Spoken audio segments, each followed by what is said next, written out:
Berdasarkan uraian tersebut di atas, kami jaksa penuntut umum dalam perkara atas nama terdakwa Richard Eliezer Pudium Lumiu, demi keadilan dan kebenaran, berdasarkan ketuhanan yang Maha Esa, dengan memperhatikan ketentuan undang-undang, menuntut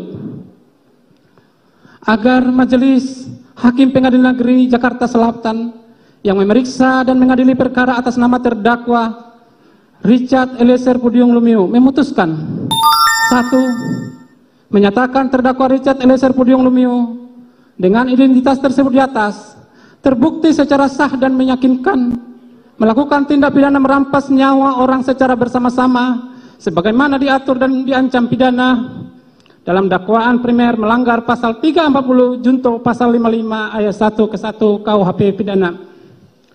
2. Menjatuhkan pidana terhadap terdakwa Richard Eliezer Pudium Lumiu dengan pidana penjara selama 12 tahun dengan perintah agar terdakwa tetap ditahan, dipotong masa penangkapan.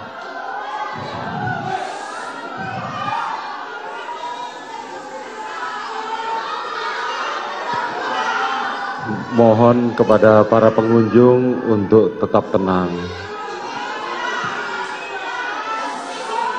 Mohon kepada pengunjung untuk tetap tenang. Tolong hargai persidangan ini. Silakan lanjutkan. Menyatakan barang bukti berupa berdasarkan surat penetapan Pengadilan Negeri Jambi nomor 636 tanggal 26 Juli 2002 dikembalikan kepada yang berhak, yaitu saksi Pera Mareta Simajuntak. Berdasarkan surat penetapan Pengadilan Jakarta Selatan dari nomor 1 sampai nomor 3 dikembalikan kepada JPU yang dipergunakan dalam perkara atas nama terdakwa Arif Rahman Arifin.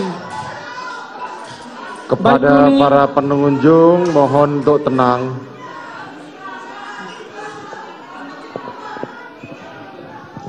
Dilanjutkan, saudara-saudara jaksa penuntut umum.